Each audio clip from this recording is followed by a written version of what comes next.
Pembahasan tentang nasi dan mansu ini mencakup 3 konten pembahasan. Yang pertama adalah definisi dari nasi dan mansu. Yang kedua adalah macam-macam nasi dan mansu. Yang ketiga adalah hikmah dari nasi dan mansu.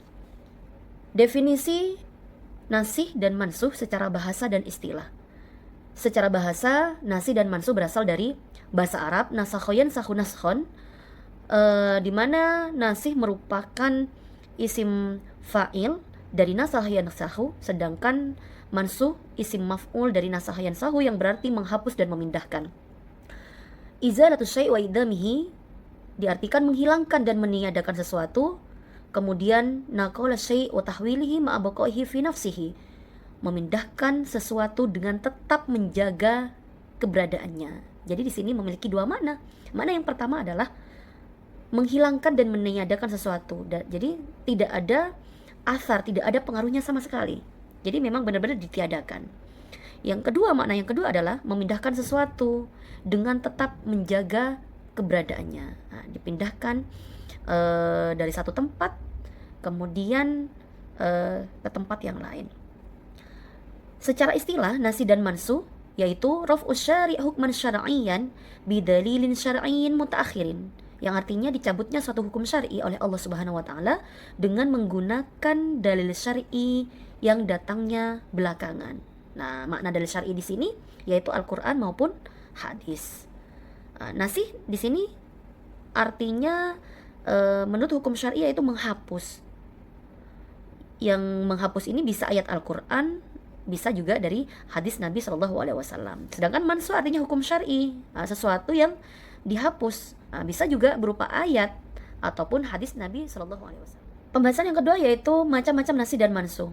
Di sini macam-macam nasi dan mansu terbagi menjadi 3 macam. Yang pertama yaitu nashur rosmi, yang artinya bacaannya yang dihapus, jadi bacanya saja yang dihapus. Yang kedua yaitu nashul hukmi, jadi hukumnya dalam Al-Quran itu dihapus, namun tulisannya atau bacaannya tetap ada dalam Al-Quran. Yang ketiga adalah nashur rosmi wal hukm ma'an, dihapus bacaan dan hukumnya.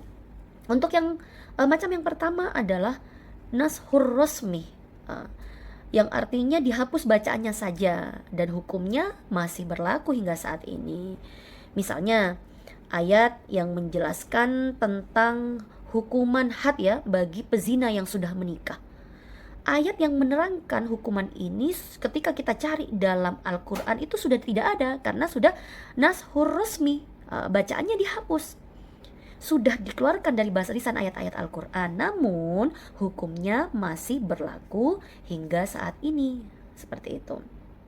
Dimana pada mulanya ayat yang dihapus ini ya, ayat tersebut ialah berasal dari kalamullah yang ada dalam Al-Quran. Bacaan ayat tersebut dikatakan mansuh ya, telah digantikan, namun hukum ketentuannya tetaplah sahih dan berlaku hingga saat ini.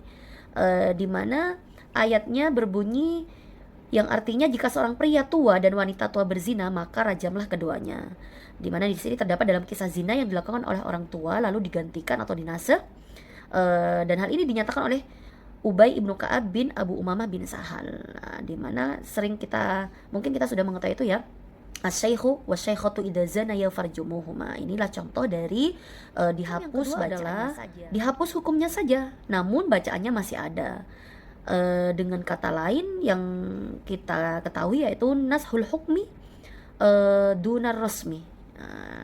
Jadi ayatnya dalam Al-Quran itu masih tertera, namun hukumnya sudah tidak berlaku.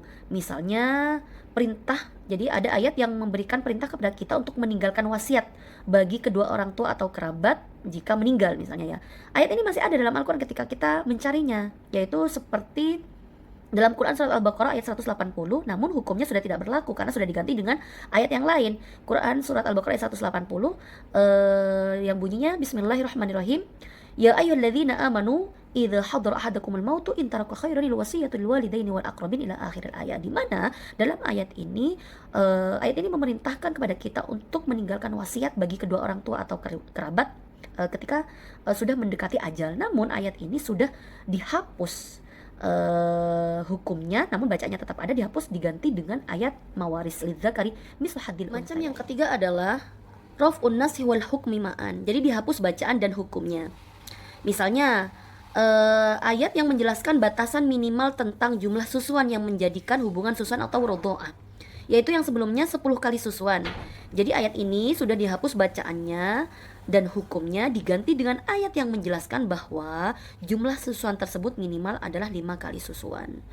Jadi saudara mahram untuk 2 orang yang tidak seibu, bila mana 2 orang tersebut meminum ASI dari satu ibu, yaitu dengan jumlah awalnya 10 kali susuan atau sedot ya. Lalu dalil itu dinasah yang mengubah dari 10 kali menjadi cukup 5 kali, maka sudah dikatakan menjadi saudara. Yang terakhir adalah hikmah nasi dan mansuh. Ada beberapa hikmah dari nasi dan mansuh, di antaranya yaitu menyadari sifat kasih Allah. Secara umum, ayat yang mansuh itu lebih berat daripada yang dinasih. Hal ini menunjukkan bahwa syariat Nabi Muhammad SAW merupakan syariat yang paling ringan, hanafiyatus samha. Namun ada kalanya ayat yang dinasih itu lebih berat. Dalam hal demikian Allah telah menyediakan pahala yang lebih besar.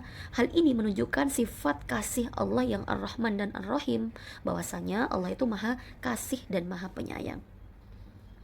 Yang kedua adalah syariat Islam tidaklah kaku. Dengan memahami nasi dan mansuh dalam Al-Quran ini pula, kita menyadari bahwa hukum Allah itu tidak bersifat kaku dan stagnan, namun dinamis dan selalu berkembang. Yang ketiga adalah hubungan yang erat antara syariat dan dakwah. Hal ini sangat penting untuk kita mengerti bahwa syariat Islam itu bagian dari strategi dakwah juga.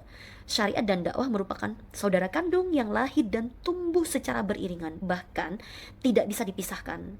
Keduanya saling menjaga, saling memberi, dan saling menguatkan. Demikianlah penjelasan tentang nasih dan mansuh, mencakup 3 konten, yaitu definisi nasih dan mansuh secara bahasa dan istilah, kemudian macam-macam nasih dan mansuh, dan hikmah dari mempelajari nasih dan mansuh. Terima kasih. Wabillahi taufiq wal hidayah. Wassalamualaikum warahmatullahi wabarakatuh.